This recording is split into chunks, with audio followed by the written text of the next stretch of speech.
I've been waiting all night. Hey guys, welcome back to my channel. Welcome to today's video, guys. See, I know, like at this point, let's stop keeping tabs on how often I do sit down videos, because I have just not been able to find the time to actually sit down and film sit down videos. And I know that a lot of you actually do love my sit down videos, but you guys, life has been lifing up and down. If you're new here, hi, my name is Alma, and people love watching my videos. Do you love watching my videos? I would leave you to answer that after you are done watching this video. Let's get right into it. Today's video, very highly requested. If you follow me on Instagram, I have already done a short form video of this video I am doing right now. And basically, it is how to travel to Egypt in 2025 with $1,500. Yes, that is exactly how much my Egypt trip cost me, and I'm here to give you guys all the tea, all the tips, all the tricks,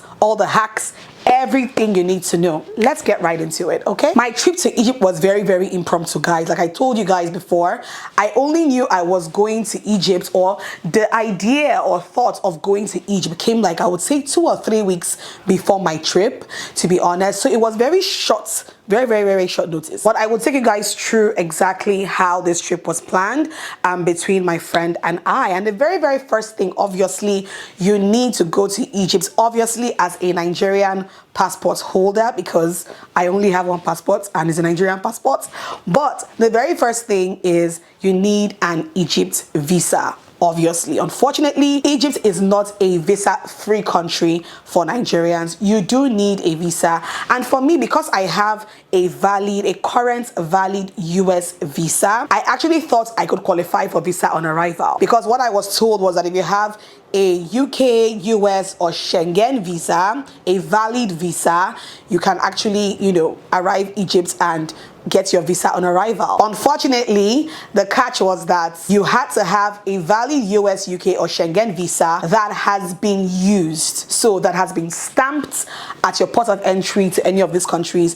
And unfortunately, I haven't gotten around to using my US visa yet. I did have a UK visa that has been used, but unfortunately, it had expired, so I couldn't use that. So the next best thing was to get an agency to get me an Egyptian visa, because these agencies have rapport with these embassies, and if you travel, using agencies or maybe as part of a group trip, they are able to facilitate a sticker visa on arrival for you to go to Egypt. So I thought, okay, that's the next best thing. Let me reach out to an agency, let them do the whole thing, the whole shebang, get me this Egypt sticker visa on arrival. So I reached out to one agency, a very popular one at that, and I was told they would get me what they call an okay to board, so that I'm allowed to actually board my flight to Egypt. And then when I get to Egypt, I would pay the $25 visa on arrival fee and then get my visa on arrival. And I thought, okay, that's amazing. So how much is it going to cost for you guys to do that for me? And they told me it was 400,000 naira. 400,000 naira to get me an okay to board, and for me to be able to now get a visa on arrival in Egypt for $25. Bear in mind that I'm actually going to pay $25 when I get to Egypt to get the visa. So in my head, I'm just like, okay, 400,000 naira is basically for what? Because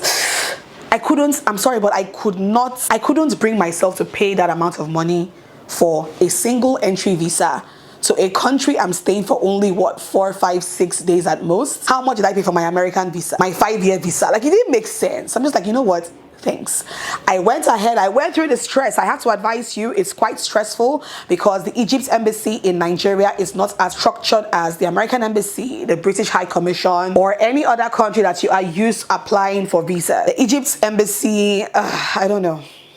But anyway, I went there, made inquiries. The very first thing you need to get from them is an application form that costs $2. They don't accept Naira. I'm not sure why. In a Naira driven country, I had to pay in dollars. So $2 for an application form. And then because I wanted to apply for a tourist visa, I had to provide certain documents, which I would have been able to not worry about if I was going through that agency. But because I was going on my own and applying on my own, I had to provide different documents, 6 months bank statements, letter of introduction from your employer. In my case, I'm self-employed, so I had to draft a letter with my own personal letterhead. Your yellow fever card, very important. Your hotel reservation, your flight reservation, 2 passports photographs, grab. In my case, because I'm married, I had to provide my marriage certificate. Yes, you guys know that most of these Arab countries like to see proof that you're actually married if you say you're married. The rate for a single entry tourist visa, as at when I applied in February, was $100. But one thing about the Egyptian embassy is that they won't take money from you until they are going to actually give you a visa. So I submitted my application and I got feedback from them a week later telling me, congratulations, come and pay your visa fee. So they would actually go through your application, approve your application before you actually make payments for your visa. So the visa cost me $100, which is a far cry from what I was going to pay that agency, 400,000 naira. No way. Hell no. Anyway, it was a bit more tedious, a bit more stressful, but I was able to get my visa literally like 3 days before this trip, okay? The next thing, obviously, you would need to travel to Egypt is a flight ticket. So we booked a return flight ticket from Cairo to Abuja on Egypt Air. I mean, we're going to Egypt, so it made sense to book on Egypt Air. I had no idea that Nigeria wasn't that far from Egypt. It was about 4 hours, 30 minutes flight directly to Cairo. This economy class tickets cost us $572, which was a steal. I'm guessing because distance covered wasn't that far, and technically Egypt Air usually is a cheaper option for many people, so the flight wasn't as expensive as, you know. I think we booked our flight tickets, I would say roughly less than 2 weeks before our trip was when we booked our flights to Cairo, and that's exactly how much we paid. A complete steal, like amazing. The next thing you obviously would need to travel is your yellow card. I said that earlier on. I got my own yellow card when I traveled to Ghana in 2023, and it's valid for 10 years. So I still use the same yellow fever card to travel to Egypt. You will not be allowed to even leave Nigeria without that card. You will not be allowed to enter Egypt without that card. So it's very, very important, and it's not expensive at all. It's about less than 5,000 naira or so. When we got to Cairo, we stayed in Cairo for one night, basically because we went to see the pyramids and all of that, and we booked a hotel close to the pyramids, which I probably will not advise because many of the hotels around Giza are, I don't know, is mostly for the view, okay? Aside that pyramid view, they are not really up to par. Does not make any sense. But regardless, we booked a decent room for one night, and that cost about $70 for that night, inclusive of breakfast. We were two guys. It was me and my friend, so I paid half that price. Travel with somebody, very, very important, okay? The following day, we saw the pyramids, we went to the Great Sphinx, we went to the Papyrus gallery, we went to the perfumery. You guys should have seen that in the vlogs already. I'm going to give you guys a breakdown of, you know, how much tours costs in total. But yeah, we did that, and then that same day, we took a flight to Sharm el-Sheikh from Cairo. Cairo to Sharm el-Sheikh is about an hour flight, and we used Air Cairo for that, which cost us about $161 per person, which again was a steal. There is an option to go to Sharm el-Sheikh via bus, but it was a 5-hour journey, and I'm not going to do that. I'm on holiday.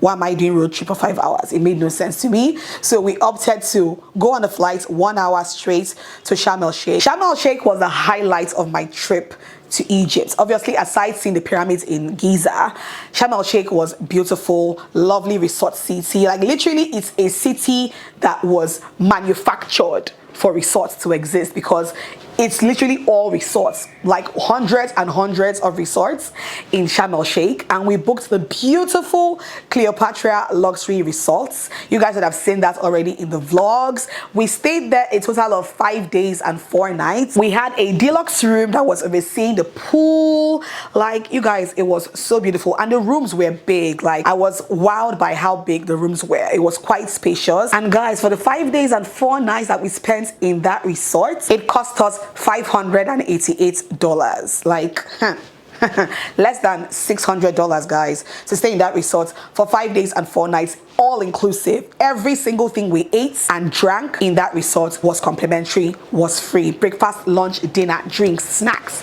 everything. It was completely free. And it doesn't matter where you're going. It doesn't matter whether you're at the pool, at the beach, like wherever you are, as long as you're within that resort, ask for anything and they'll give it to you. When it comes to hotels and resorts, the best thing I would always advise is for you to use booking.com, because there are always deals here and there. We booked it on booking.com. My friend actually did the booking and she got it at that rate Also bear in mind that if you book too close to your trip, you'll get a higher rate. If you book like weeks before your trip, it's more likely that you're going to get a better deal. I will leave the link to this resort in my description box below so you guys can check it out. But it was a beautiful stay there. The staff were amazing. Food was okay. Like, it was lovely. We didn't want to leave. You guys would have seen in the vlog. We literally did not want to go back home. It was so beautiful there. You guys wouldn't believe that even after we checked out of Cleopatra Luxury Resort, our flight was for 6 p.m. Our flight back to Cairo was for 6 p.m. or so, and checkout time was 12. So we had like a whole 6 hours